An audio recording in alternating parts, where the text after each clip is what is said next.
Welcome to Kenton's videos. Enjoy the video. In this video, I will explain how to make exquisite rose macarons.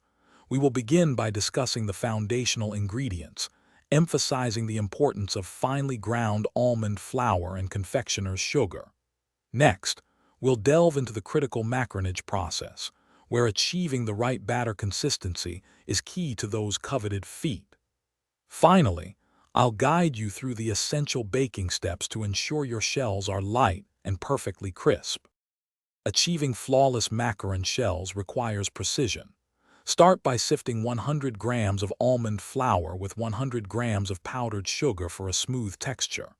Then, whip 3 egg whites to stiff peaks, gradually adding 80 grams of granulated sugar. This creates a stable meringue. Gently fold the meringue into the dry ingredients, then pipe 1.5-inch rounds onto your baking sheet, leaving space between each. Now, let's create the delicate rose buttercream filling.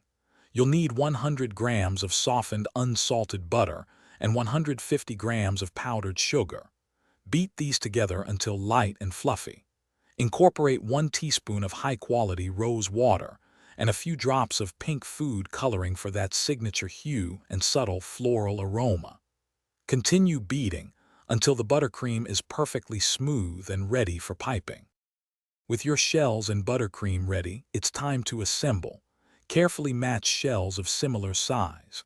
Pipe a generous dollop of your fragrant rose buttercream onto the flat side of one shell, then gently top with another. For optimal flavor and texture, allow your assembled macarons to mature in the refrigerator for at least 24 hours before serving. Enjoy your beautiful, homemade rose macarons. Thanks for watching. Consider subscribing if we helped you.